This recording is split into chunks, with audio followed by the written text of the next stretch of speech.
this is just me. This Yeah. is my channel, right? Yeah. This is not Compass. This is not, whatever company, right? This is my channel. So I'm going to show people me. Yeah. Right? And so if that involves family vlogs, that's fine. If people don't want to watch it, that's fine. But I find that people watch the vlogs to understand what type of person they're going to be potentially 100%. hiring.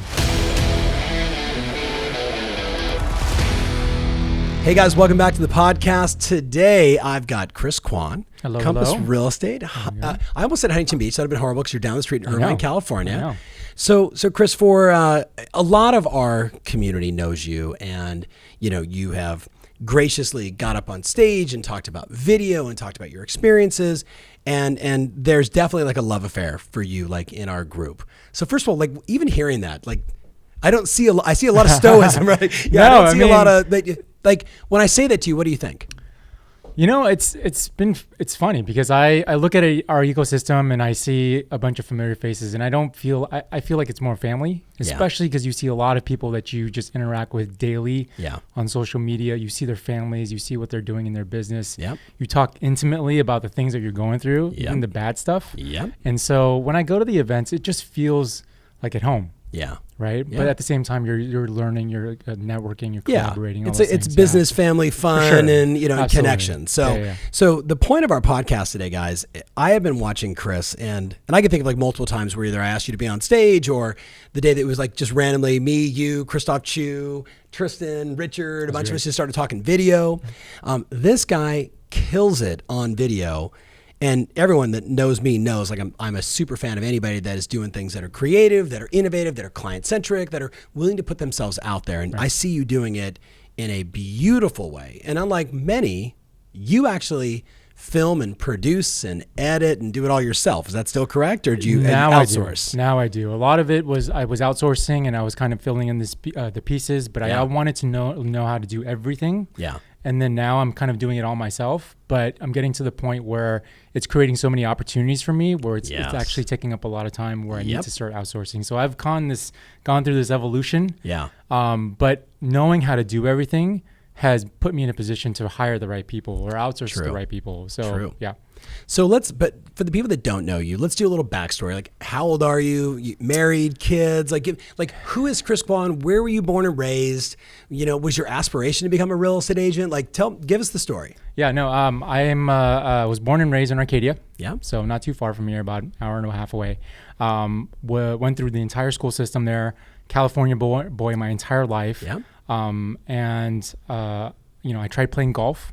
Throughout my entire year, I played in elementary school, high school, college. I played professionally. At least I tried. Yeah. And did you get your tour card, or Nike, or what did you get? I played in a bunch of mini tour events. Yeah. I played in Korea. I played in a little bit of China. Yep. I went to Q school every single year to try and do it. Had really, really good weeks and then had really, really bad weeks. So in that type of line of business, you need to be super consistent. Yeah. And it was just tough because I was dating a girl that was like, okay, she's the one.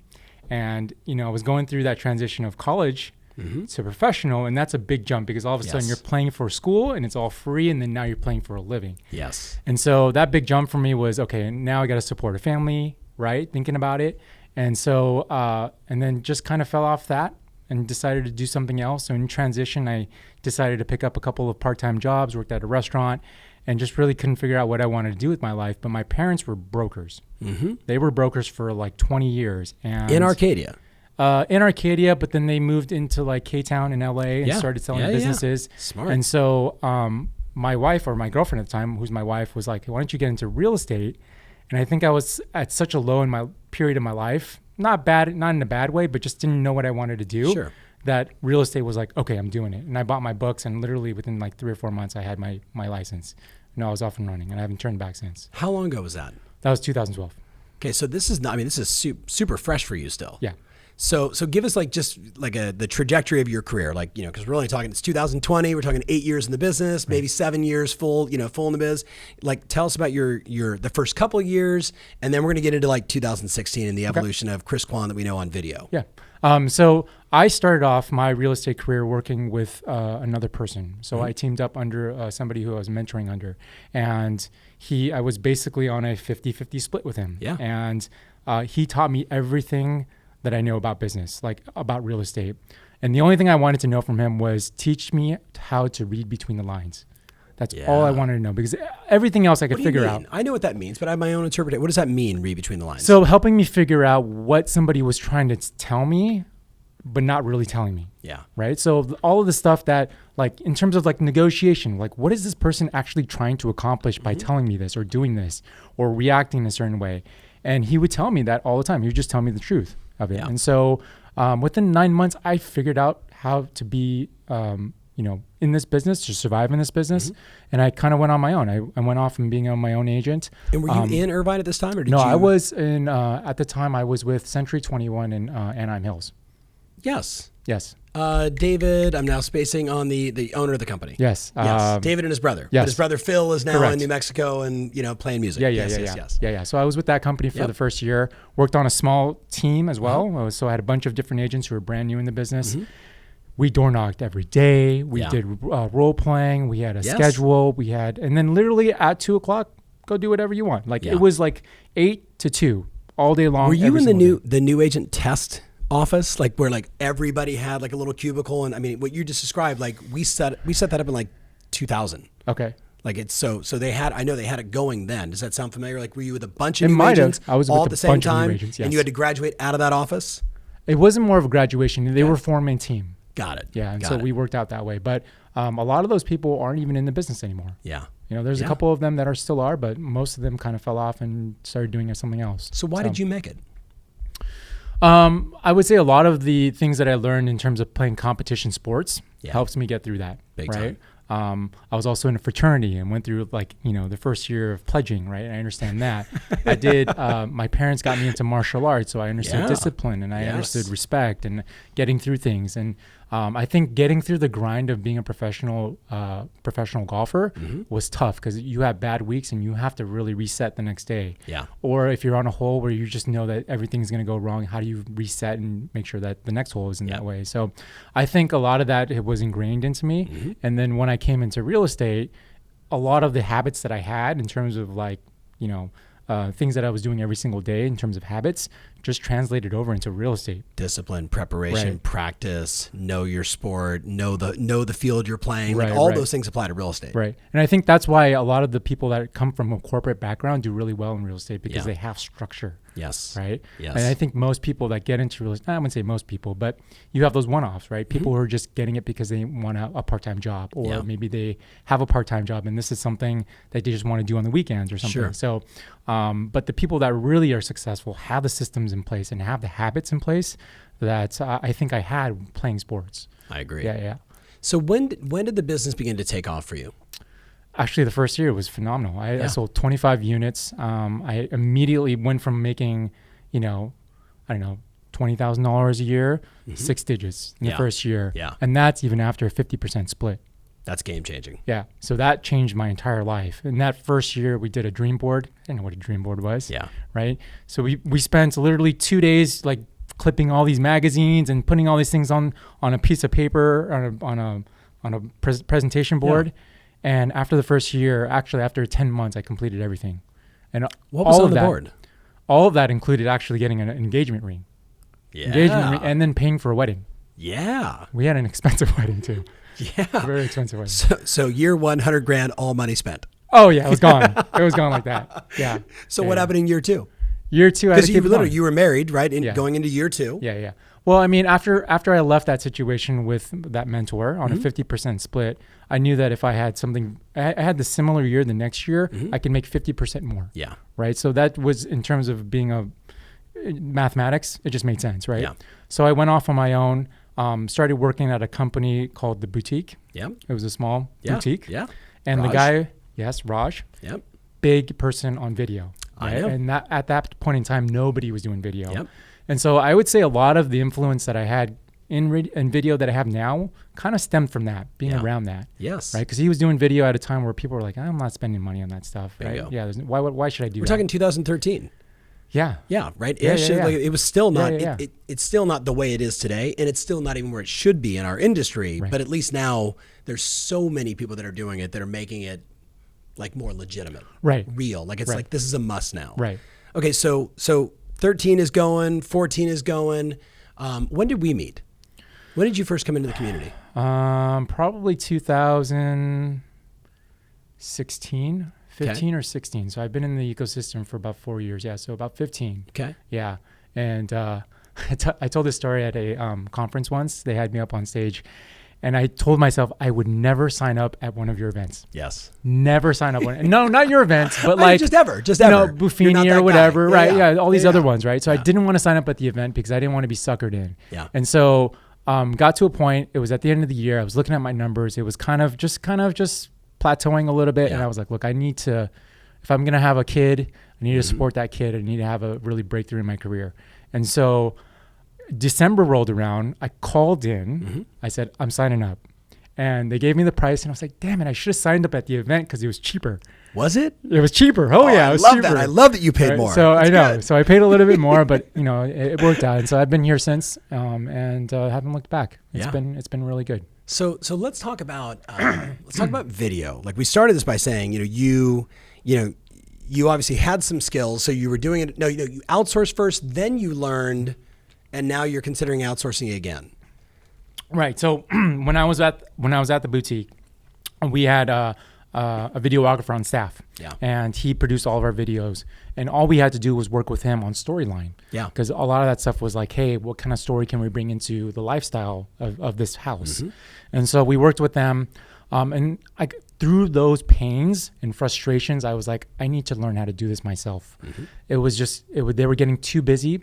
The timelines on how to get the video back to me. Yeah. And if I wanted to make any small edits, it would take a couple days. And all of a sudden, like, we would be selling homes. Like, back at that time, homes were flying. Yeah, the video's not even going live. Right. The property's already under contract. Right. So what was the point? And so there were little things like, hey, can you cut this out? Or can you change the lighting on this? And that I felt like I didn't know at the time I thought it would be difficult, but it wasn't.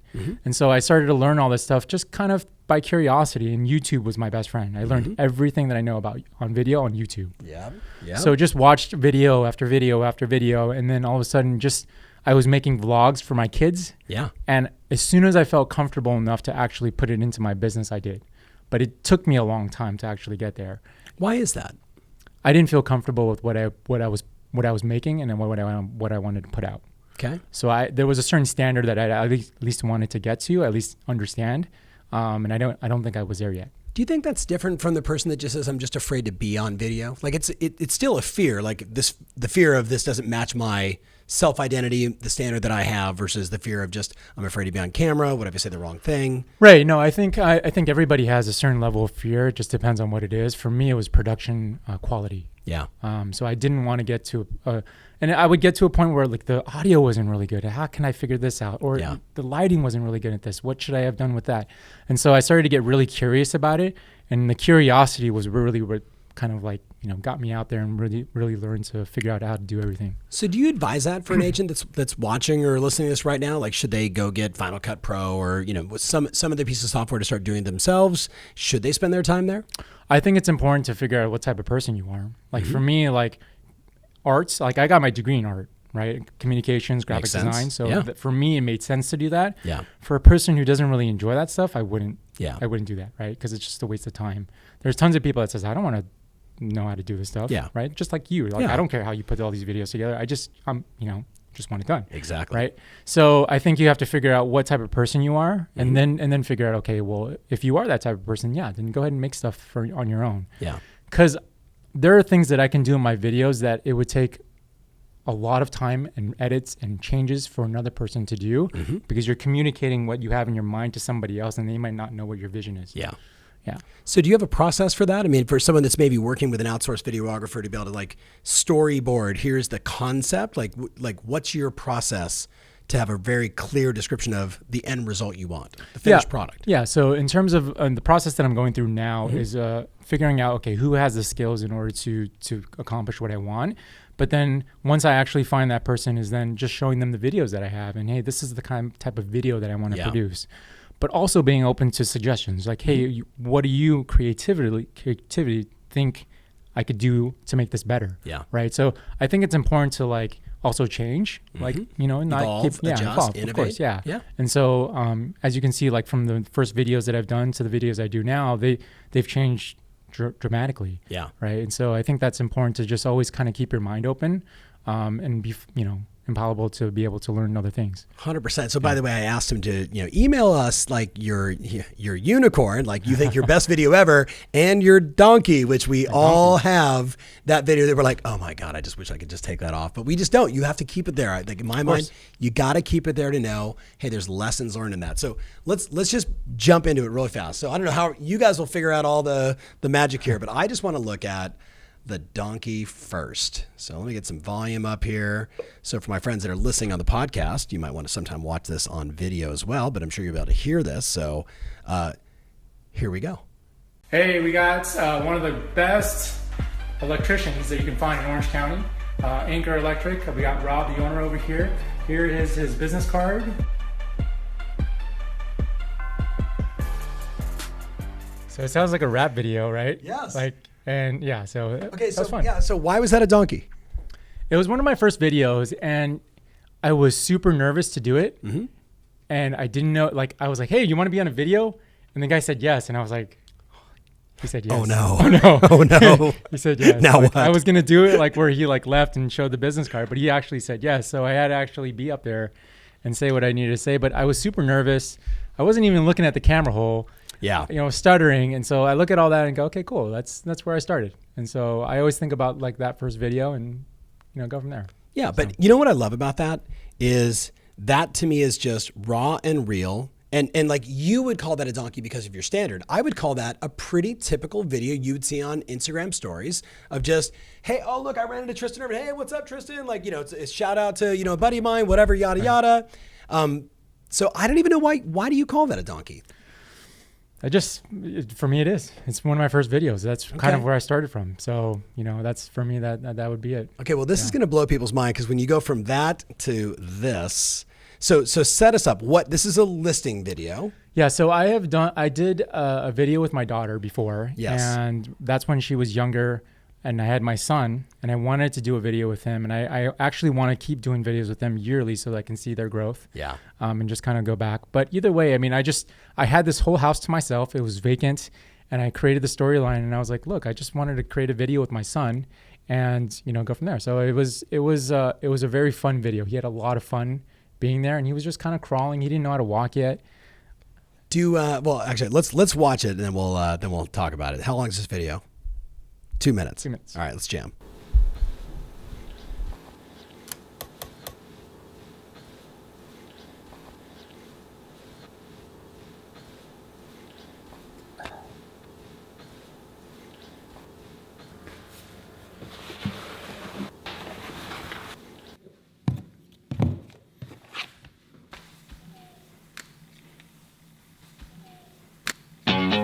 Reboot, I'm cold red, my service automated, like data running through my veins. Got you distracted, subconscious overloaded. Careful, don't pull the cord on me. Stay around, keep walking till you get out of my face. Regrets, restricted access, I'm used to fly to get up here.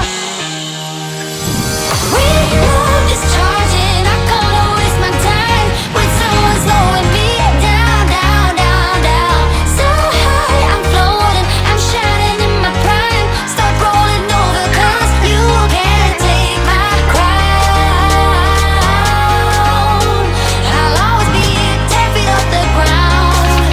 My crown.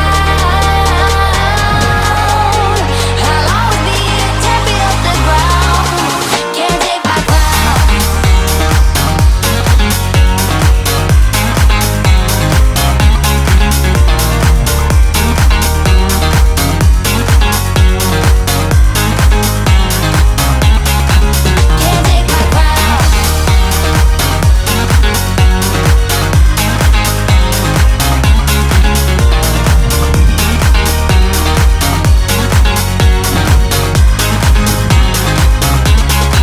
Can't take my crown.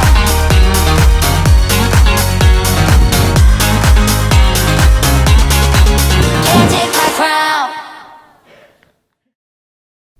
Okay, that's a So that was a lot of pretty fun. yeah. So talk to us about in your mind, why was this a unicorn? It's just because it has sentimental value to me, and it could relate to the community. It's a very family-oriented community. We sold that house. We listed another one down the street shortly after. We sold one right before this. That's how we kind of got this one. Mm-hmm. So video has been key, right? It's been key for us to get extra business. To get so tell us about that. Does the video ever sell the house? Does the video get you more listings? Does it create more notoriety? It does everything. It does everything. I think it's important that the video, in this particular case, didn't sell this house, but it got me the business to sell the next house, right? Yeah. And so, but then once you start to do videos for that was my thing last year, was make a video for every single property. That was a standard that I had. Yep. And it got to a point where I was making 2 videos for every property, depending on which one it was. And so the branding of it was probably the most important thing. Mm-hmm. There are some cases where if we can get the video out early enough, it will sell the property. Yeah. But oftentimes it's going to be we have a 2-week window. It's tough for us to do that within that 2-week time period. But there's a couple of times where we did have videos last year that we actually sold through. That's awesome. Yeah. That's awesome. So how many videos would we find now on YouTube of properties, or just tell us, actually just give us the soiree. I don't know if that's the appropriate word. Give us the blend of videos we would find on your YouTube channel. Everything. You'd find video content for other agents. So we do tech reviews on on cameras, on videos, techniques, vlogs, family vlogs, property videos, community videos. Sometimes I'm just interviewing a restaurant, not even interviewing. Michael Chang, very famous tennis player, right? Yeah, that was awesome. Yeah, so a little bit of everything. And that's kind of good and bad. But I was going to ask you, from a strategy standpoint, is that confusing for a real estate consumer that is considering you? I mean, it's one thing to see your family vlog, but then to see these interviews and then tech reviews, and then, live at a Tom Ferry seminar on stage. How do you say to people, this is what it is? So in the very beginning, there was no strategy. I just wanted to make whatever I wanted to make. So I'd wake up and go, I want to make a video on this. I'd make it. Yeah. And when I look back and I go, well, is that a little bit cluttered? And I think I got to a point where it was this is just me. This is my channel, right? Yeah. This is not Compass. This is not, whatever company, right? This is my channel. So I'm going to show people me. Yeah. Right? And so if that involves family vlogs, that's fine. If people don't want to watch it, that's fine. But I find that people watch the vlogs to understand what type of person they're going to be potentially 100%. Hiring. Yeah. Right? That would be what do you guys think? Okay, so just for fun, I'm going to ask Brandon and Tristan to just come step in, 2 of my videographers. So I'm just super curious. So you guys got to just squeeze in on each other here, because we all need to be close to the microphones. But Brandon, first time on the podcast, live on video. You got to talk into the microphone. So you guys got to be like a doo-wop band and get close and sing it together. Same thing with Tristan and I. We're kind of used to this. We like to sing a lot. So Brandon, what's your take when you see video 1 and video 2? Tell them your background so everybody's clear. Okay. I'm a video guy. Been doing it for a long time, over 10 years. I went to school for it. I now work at Tom Ferry, working on the everything, but also the Tom Ferry show. Yeah. Producing that. Nice. And all the odds and ends. So what did you think? When you see these 2 videos, what goes through your mind? I see progression. I see someone who took the time to really figure out technique on something. Yeah. Nice. Okay, Tristan, what do you think? Yes. So do you have your mouth guard in? I have my aligners in because I'm trying to get my teeth fixed. So I'll be good by July 20th. Yes. So when I watch the 2 videos, I can kind of relate to you because I watched my first video. Oh yeah. Well, I tried not to watch it actually, and at the time I thought I was doing something great, and then looking back 3 years later, I think it's absolutely horrible. So I can kind of relate to that. When I watched the first one compared to your last one, to me that first one wasn't a bad video, but like Brandon said, you progressed a lot. Your editing techniques, how comfortable you were in front of the camera, the way you put your son in the video too. I think for clients, it delivers a sense of being comfortable with you because you're so excited to share your life and your experiences with your family. So, and technically, it's really technically sound too. So, thanks. Yeah. So when you hear that, Chris, what's going on in your mind? And I want to know about the family. So I want to know, how do people respond when they see, do people go, "Is that your kid?" Yeah. Like, and do they go, oh my God, like you let your child be on YouTube? Like, do you get some of those, like, the people that are like creeped out by it? There are some people who are like, that are a little bit afraid of putting their kids on, just for safety reasons or whatever. Yeah. I look at this as kind of a family business, and kind of, it's my business, right? I want to put something out there. I don't want to be offensive to anybody. No. Never, no. right? But I definitely want to portray like, hey, this is the type of person that I am. Yeah. Yeah. And I think, and why we were going through this and why you guys were talking, I mean, you do that as well. Mm-hmm. Right? 100%. That's why you started the podcast. That's why you have the Tom Ferry Show. That's why, you have all these different things, right? Yes. So I think it's important. I agree. And for the people that are watching, I think it's totally like the family thing gets brought up a lot, right? Like whether it's on social or in this case, video. And I'm a fan. Like I think that people, you're selecting this person to help you represent them to sell their home or buy their home or do a loan or whatever it may be, whatever your entrepreneurial gig is. And there is just a larger percentage of people that make a decision like, do I like this person? Can I trust this person? Can I relate to this person? Absolutely. So maybe the couple with no kids who are empty nesters and be like, oh God, okay, we're over that. Like we're in a happy hour stage with our kids. We don't want to have this conversation. Right. But I would imagine in the community that you work in, like that really fits the ideal buyer and seller. Is that correct? Yeah. So let's talk about mistakes to avoid. This would be just fun with just hang with us, guys. So Chris, what would you say are knowing what you know now? These are like the 3 or 4 things to absolutely not do on video. I actually wouldn't say not to avoid any mistakes. I think it's important to go through the mistakes because you understand how to fix them and what not to do later. Yeah. So like for me, like I think with real estate, it was different. Yeah. Because there was a certain aspect of it where I need to make money now, right? I need to sell houses now. Yeah. So I didn't want to make those mistakes that a lot of other agents made. Mm-hmm. But in terms of video, I think it's important to understand like, okay, that was bad, or maybe it was really good and that people actually do like it. Like you don't know when it comes to video. For sure. There are certain videos that bomb and you're like, this is the worst video ever. And all of a sudden like it goes viral. Yeah. For whatever reason. Yes. Mm-hmm. Right? Yeah. So I think it's important to make those mistakes because then you know how to fix them later. Okay. Or maybe figure out something that's good. So what are the mistakes to take on then? I think it's important. Like for me, it was making the test mistakes to take on. You know what I mean? Like what should you be testing? For me, like in the very beginning, it was just hit the record button and just post whatever came out. Yeah. Like that's hard for me. Yeah. Like if you look at my videos, I have a lot of jump cuts and I'll go and clean up stuff. Yep. But sometimes in the very beginning, what I would do is I would just record and then I would post it, and I go, okay, this is crap, and this was good, this was bad, and I think that's something to kind of to work through. Yeah. But there's a ton of mistakes. I make mistakes all the time. Yeah. I make mistakes now, and it takes me hours to figure it out. But Yeah. I'll get through it. Yeah. So I want to ask all of you guys then this question, right? Obviously 3 way more advanced, videographer type people than I am. I'm just, hey, I'm Tom Ferry. Let's go. Tristan, handle that. All right, let's go. Where's Kelsey? Kelsey's up filming Portland, right now in Portland. I want to know from your guys' perspective a couple things. Knowing what you know now, like where do you go to find the best, like people to emulate, people to model? You know what I mean? Like, where do you go for like content ideas? Where do you go for just to find out of the box stuff? Because like listing videos can get pretty redundant, and even like in the interview we just did a little while ago, even like market updates can get redundant. It's like today in the news, right? Like it should be more entertaining, right? As an example, because it's only going to be on YouTube or on Instagram. Right. So where do you guys go? What's your source go to find either creative or to find new approaches, or just who do you emulate? Personally, and that's one question I wanted to ask you as well, because I've seen a lot of your vlogs, and when I first started vlogging, maybe 3 months before I started to turn the camera on myself, I was watching a lot of Casey Neistat videos. Right. Yeah. And just because I liked, he's an interesting person, and I like knowing about his life. Like he was the OG daily vlogger, and that's something I took much interest in, and that's kind of how my first video started off, kind of emulating him.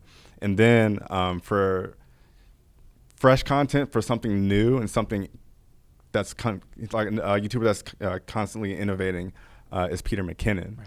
And I saw a lot of that in your video as well. So I was kind of wanting to ask you, like, are those the main people who influence you, or are there more that you watch? I'm probably right there with you. When I first started off, Casey Neistat was a big one because he is the OG. He's like the king of vlogging, right? Yeah. And so, but then Peter came along, and then he was different. But there's a lot of people that do amazing stuff that you can get influenced. I'll tell you the one thing that's influencing me now a lot is Disney videos, Disney movies. Yeah. Okay, but tell us. Give us. I mean, like I think we all have a hallucination of what that means. What are you talking about? Well, so here I've been reading up on this a lot lately and just kind of making sure that I'm aware of certain things. Disney videos have a certain creativity to them that is kind of out of the box. Like, so I was watching a TED Talk the other day, and they said, if you were to imagine a house and you were to draw a house, what would you draw? Right? Most people would draw a pitched roof, a door, right in the middle between two windows that have these like, right? Box, right? Yeah. So, but then why does it have to be that way? You know, it's like, why aren't you thinking about a house in a different way? Why couldn't it be a giant mushroom or a giant shoe? Right. Thinking of Disney. Right. And so a lot of that has to do with just how you're brought up and how you think about things. And so creativity is just kind of, it's kind of stale because it's basically what society puts onto you. Like that's how you learn how to deal with things. So when I watch Disney videos, just because I have kids that watch it all the time, I'm in tune to like, why did they do that? Or why did they cut to this? Or why did they, like the little jokes and stuff. Like I find that super interesting. So now I'm very open to like, okay, what are they doing? How are they doing this? Like, what's the thought process behind this? What is the storyboard behind this? And then I kind of reverse engineer that and I go, how can I do that with real estate? Right? And so I get a lot of my ideas through that, but also like in times when I'm just driving, I'll come up with an idea and I just kind of jot it down and I figure out, okay, I'm going to do this later. And I think about it more and more. So okay, speak more about that just for a second. I know you guys are going to keep. We're all just talking here, but speak more about. Remember we were interviewing Chris Stacy and Tim Smith. Yes. They both said, "Oh, we have like so many ideas that we've documented, like that they now walk into houses and say, oh, we should do this video, right? Like because they've got that sort of project list of storyboards that are in their mind, right? So do you have something like that, and do you recommend something like that? Yeah. Yeah, I mean, I do it. I have it on, like, literally on my phone. I have a notepad, a digital notepad, right? And I go, okay, this is the thought, and then I'll think about it later, and I'll add some more thoughts to it, and I just go down this rabbit hole with every single thought, and I go, that's it. I can do that. And then once I have the idea, making the video is super easy. When I don't have the idea down, the video becomes really, really long. And you have to make it good through edits and like sound or whatever. But yeah, if the idea is super solid and I figured it out in my head, the video is easy to make. And are we talking about a listing video or are we talking about an anything video? Anything video. That's key. Yeah. Anything video. Brandon, what about you? I'm constantly writing everything down. There's so many ideas. I mean, if you hit Facebook, Instagram, whatever, I mean, so many people are making so many different things. And then pair that with movies you like or commercials you think are cool. Just kind of like roll with it. And then figuring out who you can work with, who can help you edit something, who can help you shoot something, and give you advice on, you know, where to go to do this or whatever. I mean, there's endless resources to kind of execute your vision. And is it cool to, like, in your guys' mind as creatives, to like see somebody else's stuff and then plus and enhance it and make it better? Like your version of it. Like, is that cool or is that not cool in the world of creative? I do it all the time.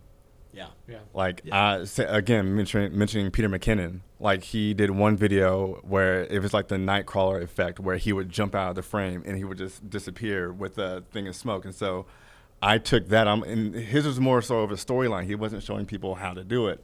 And so I decided, okay, he didn't tell me how to do it. I'm going to figure it out myself, and then I'm going to tell people how to do it. You know he didn't come up with that though, right? I know I didn't come up with that. No, he didn't come up with it. Yeah, well, someone told me that I stole his idea. And then I looked up Nightcrawler effect and I saw a crap ton of videos on it. So I know it wasn't anything new, but since it was popular once he did it, I decided to make my own video showing people how to do it to capitalize off of that. Right. So I've done that a few times. I have something to say. Yeah. So I went to film school, okay, and I was out before like Red cameras came out and before subscription stuff and all these resources, and everything I know now when it comes to production and editing and all that stuff, I've learned in the past 10 years, YouTube, like real world experience, working with people and just like picking their brains on techniques. It has not been from formal training, you know, so something to think about. Yeah, I mean, you said the same thing. Like YouTube is the godsend. Just go to YouTube and type in what it is you want to, how do I edit better? How do I add the music right? How do I hook this? Right. I think, so, you know, a big person, I mean, you too, right? Kobe was a big influence in a lot of our lives. And a lot of stuff that, I mean, I used to read a bunch of his stuff because he just thought about things differently. Yep. And he would get inspiration from other people. Yes. Right? And he would one time he was talking about interviewing an actor and asking them, like, what were you thinking about in this role? How did you put yourself into that zone and to get into that character? And that breakdown, I think, is important to understand, to unlock certain creativity in your mind, because all of a sudden you think about, okay, how did they approach it? And that's how they got there. And then you just recreate that map for yourself, whatever it is. It's kind of the alter ego, like Todd Herman talking about it, right? Like it's just, okay. And I think that's a great distinction, by the way, for everybody listening right now. And I know whether you're watching or listening to this, first of all, thank you. We love you. Make a comment. I don't think I've ever asked anybody to make a comment on a podcast I think that'd be a first. Hey, 1 year in, make a comment. I'll respond, I promise. Oh yeah, subscribe.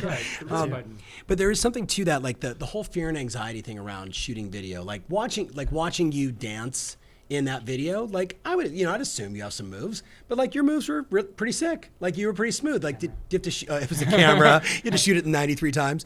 But there is something to, like, check out the book The Alter Ego or check out Todd Herman's podcast, because if you can say to yourself, look, I'm not comfortable on camera, but this persona that I want to be attractive, to get more listings, to get more sales, that gal, she needs to be more confident, put myself in the field of play on this camera, and then use his strategy. It's only 4 parts. It's super easy. And you become that person. I think there's something to that, right? I mean, Kobe did it certainly as the Mamba, but he was the Mamba long before.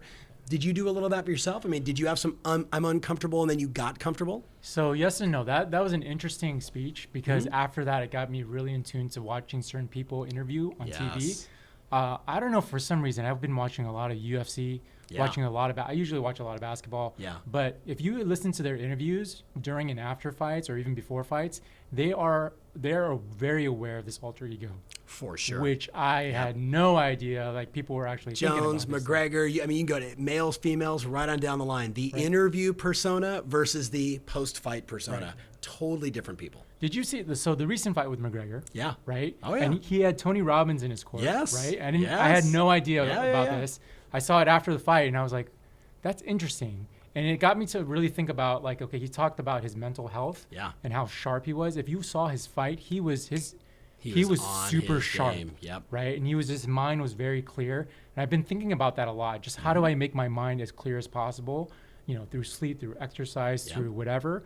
And all of a sudden, like, as soon as I'm in that state of mind, like, creativity just, like, explodes. Like, it just goes into this, like, when you're tired, you're, like, not thinking right. Yeah. Everything just turns into mush. Yeah. So, yeah. Anyway, that alter ego. Brandon, you were going to say? Oh, no. Just that creative process? I agree. I think just always wanting to be creative, or at least trying to harness it, and however you do that it's just roll with it, just go with it, try and make something. I try and make something like once a day, whatever that is, whether people see it or not. And then just seeing what you can, like, looking back in 6 months and seeing the kind of library of content, I guess, that you've been working on or developing, and just seeing, where your place is with that and what you can offer someone or yourself, like, online. Yeah. What are your thoughts on sort of the creative process? I have a question for you, actually. So he's like, screw you. I got a question. No, it has to do with the creative process, because right now in my personal videos, I'm stuck. And so my question to you is, do you ever get stuck into a creative rut? And if you do, how do you pull yourself out of it? Yeah. Yes. Yeah. All the time. Right. So you get to a point where you have, like, all of your ideas, the ones that you write down, either all suck all of a sudden, or you're just drawing a blank. Right. And so the same thing with writers. Writers have that writer's block. Yep. How do they get over it? And so if you actually study about how certain writers get out of that, they actually just take a break. They take a break, they do whatever it is that they want, and all of a sudden an idea pops up. Get outside. That might not be the most strategic way to do it, because all of a sudden you're just waiting for an idea to pop up. But it's like kind of that thing where you're single, and all of a sudden you can't find the right guy or the right girl, and all of a sudden they pop up out of nowhere when you're not thinking about it. It's kind of that whatever that is, right? Yeah. It happens. It just happens for whatever reason. But then also being around other creatives, I think, is important, right? So I went to Vid Summit a couple of years ago. oh my gosh, everybody's walking around with the stick in front of their head. And then it's crazy, right? After the second day, like I didn't feel as weird because everybody was doing it, right? When I travel and I actually do vlogging and I have a camera in front of me, I don't feel weird because these people don't understand me, right? So sometimes being in the right environment, it's important. So whether it's in like a Facebook community or whether it's being around other people talking about creative ideas and just kind of bouncing it around, I think is important. For us, we have masterminds, right? Masterminds, so we can bounce around certain real estate ideas. But in terms of creativity, like you have to find some of those core people to be able to like, to inspire you a little bit. It may not just come from you. It may have to come from somebody else. Yeah. Okay. Yeah. Thank you. Totally agree. Okay, so let's talk about that. Like, who do you think is out there doing good video stuff right now? Who in our ecosystem or outside of our ecosystem, you're like, that girl's got it going on, or that guy's doing something like that's different? Yeah, well, I mean, you know, Tim's a stable, right? Yep. You know, he produces these high quality videos. Somebody that like, if you're looking to make really, really good videos, high quality, professional, luxury, that's a person to look at. Yeah. Up north, we have another guy. He does a lot of vlogs, Danny Gold. Oh yeah. He does a lot of videos. The guy in New York. Stephen Cohen, Josh Rubin, there's David Rubin, Tyler. So he's got a great personality. Yeah. Right? Yeah, so it's easy to get off of. Yeah. Like, you know, whether or not it's those really polished videos, he's good on video. Yeah. There's a lot of people in our ecosystem that really do good things. And there's Facebook groups, like there's RETV. There's our group that does videos. There's a lot of real estate video groups that you can get in tune with. Yeah. Just inspiration everywhere. But like not just sometimes when I want to make a video, I look outside the real estate space. I agree. Thank you. Right? Yeah. I look at commercials like Geico or State Farm, or I look at Vimeo and I look at all the documentaries and seeing what's on the Sundance film coming up to get some inspiration. Yeah. So it doesn't have to be like all sometimes comedic. Yeah. It can be emotional, right? It can be sad. It can be serious. But there's got to be different flavors, I feel like. Did you see Timmy Smith's with the guy that was naked going through the house? Oh, it's legendary. Is it recent? It's probably a year old. It's a year old. Look, we talked about it on the podcast, and like the seller was like, it sold the house. I mean, you know, the deal was done, but he was like, look, this is a super sexy house. It deserved a super sexy dude walk around naked, right? I mean, you obviously didn't see, you know, anything of substance, right? Nothing against the dude, but you know, there wasn't like that. There was one in Australia that somebody did. No, that was an old one. The helicopter with the gal. Yes. Oh my God. So, okay, we totally need to link all these videos up, right? I remember when that came out, I so wanted to play that at my seminars to talk about like pushing the envelope, but I just knew like half the audience would just be so offended. But the point was like, they were trying to sell a penthouse in this high-rise building in Sydney, and they needed to do something that caused people around the world to go, I want to live that lifestyle. Like, that looks amazing, right? Something to it. Yeah. What do you guys think is the next evolution of, okay, actually, different question. What are the best YouTube hacks right now if you want your videos to go viral? Tristan? Brandon? Chris? I mean, come on, guys. Like, what is? I'm no expert on going viral by any means. That's a good question, but I think it's a mixture. Again, not an expert. Just from what I think, from my brain, I think a certain level of production value. I think an original message, something that grabs your attention that's either quirky, dramatic, usually quirky, quick pace, digestible, somewhat strange and weird. I don't know, but that's what I've seen is really, you know, high packed, quick, colorful, bizarre, funny videos. This is kind of from a more business standpoint, but I think collaborations, right? So yes, you know, speak about that. Well, going on your point about, you know, being at the Vid Summit and being around like-minded people and et cetera, I think collaboration's key in anything creative, and I'm sure in real estate and everything else that you're putting most of your, you know, energy and focus to. But in the creative world, I think, well, I know that collaborating is key to everything. I mean, you cannot do it by yourself. 2 minds are better than 1, 10 minds are better than 2. So if you have an idea and you just can expand upon that in any way that you can, I think someone else can help you do that. in even 1% more, and that's just way more beneficial. So let me just piggyback on that. What I would tell everybody is, if you're watching this or you're listening to this and you're like, wait a minute, like I only have like 83 subscribers.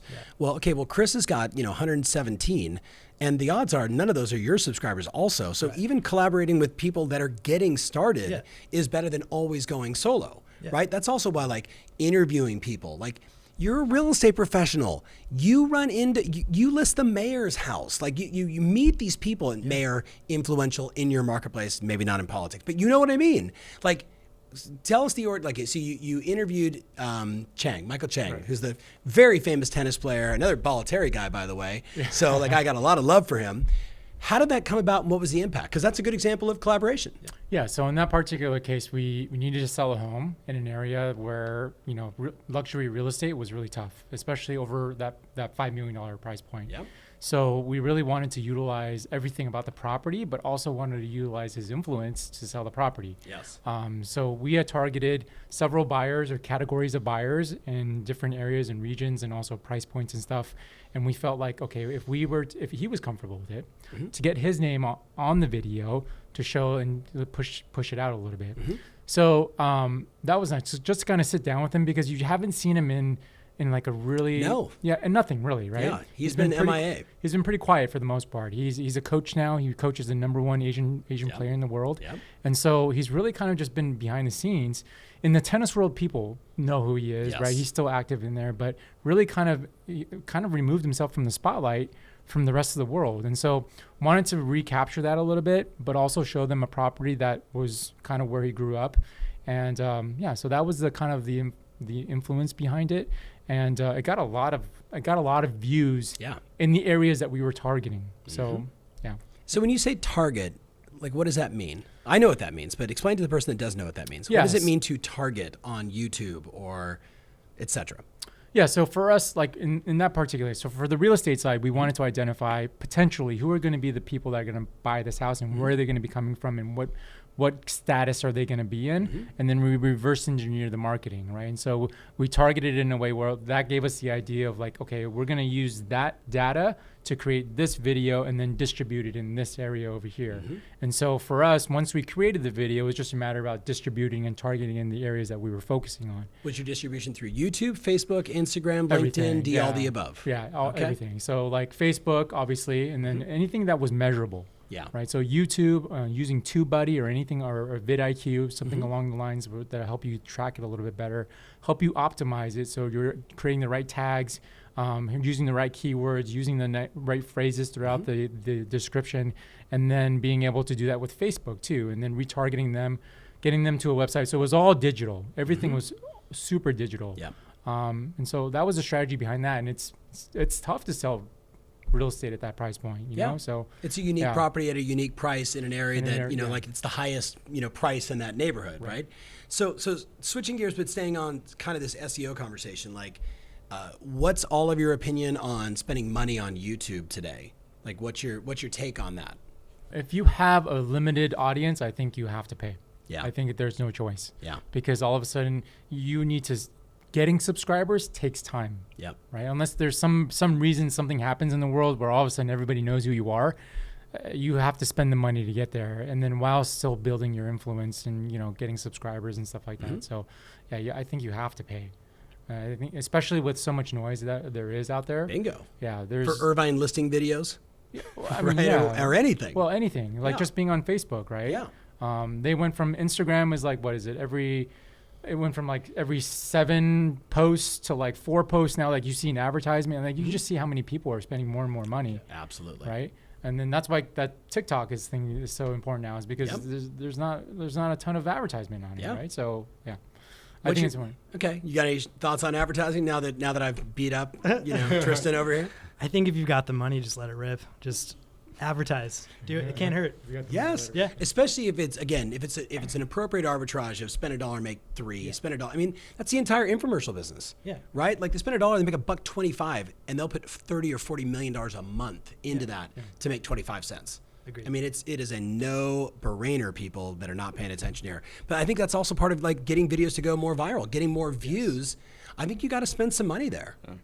You know, I remember like Facebook, like a million years ago, like I was doing $5 a week to get people to like my page, right? And that probably sounds super lame, but like in the beginning, I was like, hey, if I'm the first guy who has like 7,000 people that like my business page, like I could control the world. Like, you know, that was like my thinking back then. You know what I mean? So like, you know, it wasn't in the budget, but I was like, and it was so cheap back then. Yeah, super and cheap. YouTube is still cheap. Yeah. Right? LinkedIn is still cheap. Everything else has gotten LinkedIn really cheap. yeah. Okay, so talk about that. What are you doing on LinkedIn? Are you doing video on LinkedIn? Are LinkedIn you doing all all of a the sudden above? has come around 360 degrees. 1,000%. Yeah. So like I would say like a year and a half, 2 years ago, LinkedIn was kind of an enigma. Yeah. Like people could not figure it out. No. Although my wife, she cracked the code. Like most of her business actually comes from LinkedIn. Okay. And she's in commercial real estate. So Yes. she works at a big bank. Yeah. She's trying to get into doors to Yeah. make relationships. She's not able, most people are often not able to get through those doors because they're either door knocking, they're getting through the door people. Yeah. She's able to connect with some of these people, you know, however, and get the appointments through that. And I looked at that and I'm going, you are the only person in the world that probably figured this out. And all of a sudden LinkedIn now is becoming like the Facebook 30 years ago. Bingo. Yeah. And it won't last. No, it won't won't last. last. No. There'll be something else. Yeah. And there's always something else. And then once it gets really good and it's too inexpensive and all the eyeballs are there, then the cost of advertising just it follows appropriately, right? Like everything else, Zillow, Google, everything does that. What are you thinking? Besides, you could have bought 2 houses. And you just spent a little bit of money. Dude, I'm just really camera shy right now. What? I can't help it. Sorry. It could be the lisp. Is this Maybe an the- Atlanta moment? This is an Atlanta moment. This is an Atlanta moment. Just everything just completely flew out of my head. I love it. All right. So Chris, kind of wrapping this up. First of all, thank you. This has just been super fun. Thanks for Brandon, having me. way to jump in. Tristan, way to jump in. Come on, man. You're doing great. Look, at the end of the day, what we want to inspire people to do more video. Like my whole thing, you've heard me talk about it. I want people to scale trust. I want more people to have a greater casted net, if you will, so they're on the consideration set for more people that don't know who they are, right? Would you say you've done that with your videos, or do you think you validated that hypothesis? Yeah, absolutely. In terms of like, I always look at it and I always feel like everything that I'm doing is like a 6. Mm-hmm. And no matter how far I progress, it's always a 6, which I think is good for me because I always feel like there's always room for improvement. Yeah. But you know, like when we were at the Elite Retreat on Monday, and they always say like when you travel, you get busy. Always. I got 2 calls. One from Facebook was like, hey, we've been seeing your videos and we would like you to interview you to come list our house. Yeah.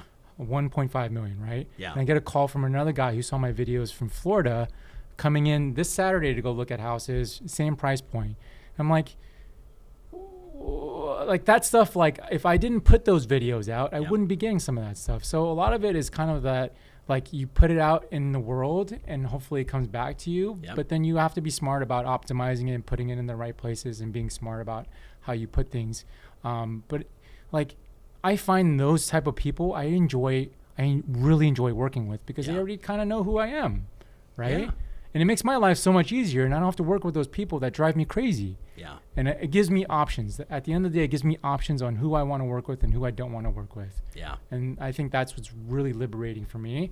And so making the videos on top of enjoying how to doing them and seeing all the fruits of the labor is just like, why am I not doing this? The ROI is like through the roof. It's off the right? charts. It's through the roof, right? Yeah. Yeah.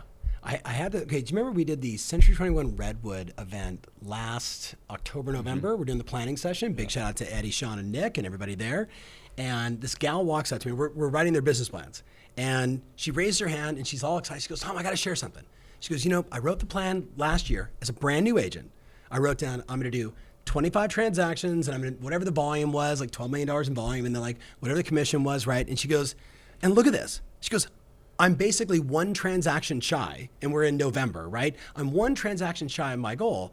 And I was like, well, congratulations. And, like everyone else is doing their plan. I said, well, like, what'd you do? She goes, well, I saw you last year. And you said, if you just do like 5542 and, make 2 videos every day and you just start doing videos, she goes, so I was like, yeah, I can do that. Where did that go? She's just like, and I'm sorry if you're watching right now. Too. Yeah, it was like a year. She goes, so I just start grabbing my phone and just saying, hey, it's me, so we're in Redwood and I'm at this house and here's what's going on. She goes, and like everybody just started calling me. and saying, hey, we want to sell our house. You seem to be involved in a lot of real estate deals, right? So she's like, remember, she got up on stage. She was like, I don't understand why you people are not doing videos. She's like, this is the easiest thing on the planet. Right. You put yourself out there, they call you like them, they like you, they understand you, exactly what you just said, and bam. Yeah. I am so embarrassed I don't know your name. I apologize. You know who you are. You know who you are. Eddie, Sean, and Nick. Yes, please remind me. So closing thoughts on videos, guys. Closing thoughts. Future of video.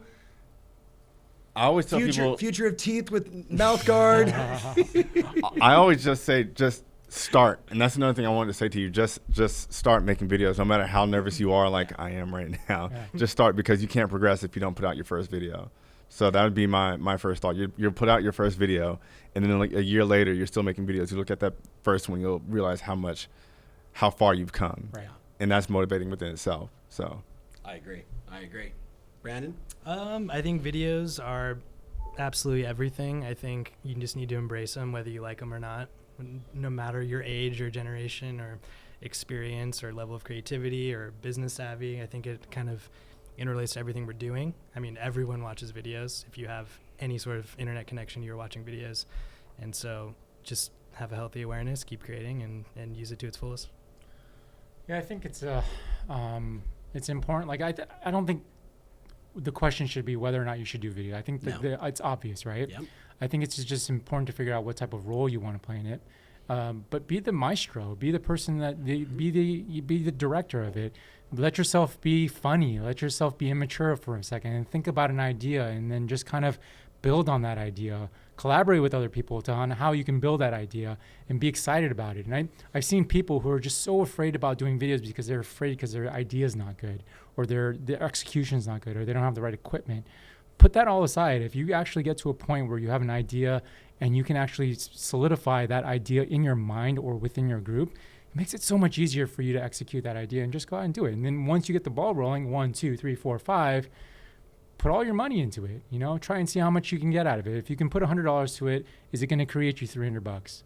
And then at that point, it's like, oh, why am I not putting $300 to this so it can create me, $900 or whatever. So got to do it. I think that's going to be the hardest part too.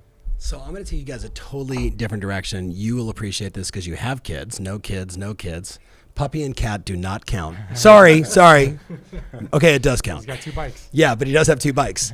I'm going to tell you that for your children, your grandchildren, and your great-grandchildren, you should start doing videos. One of my mentors who passed away now 2 years ago, the thing that in my heart of hearts, if you ask me like something that I regret the fact that even though he wrote a book and he signed 2 books for my children that I'm going to give them a little later in life, if I had the chance now to sit down with him one-on-one and ask him every question and tell him, just tell me every story, like tell me everything about your life growing up. Like I think of his only granddaughter. He had 1 daughter and 1 granddaughter. His granddaughter's children will only know the stories that get passed along. And that is going to miss so much of who this man has been for myself and 35 other guys that I know that this guy mentored from age 40 to the time he passed away at 85.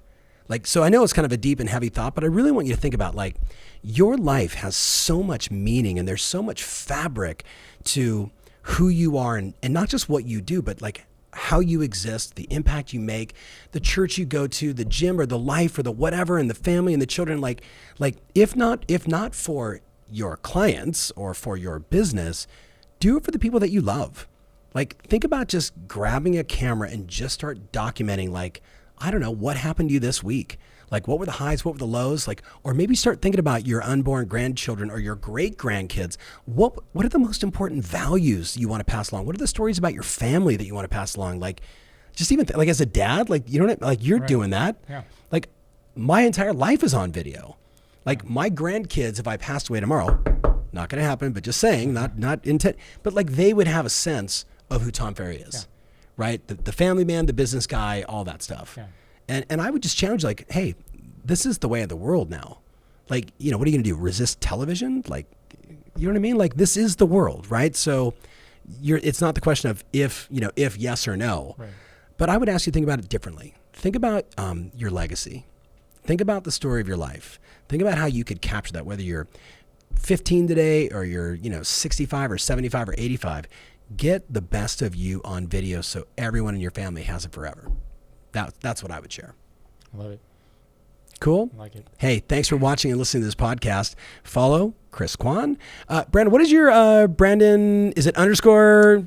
Just a dot. Just a dot. Okay, we'll just put it all up here so you guys can follow these guys. Don't follow him because he doesn't want to sell any more of those Super 73s.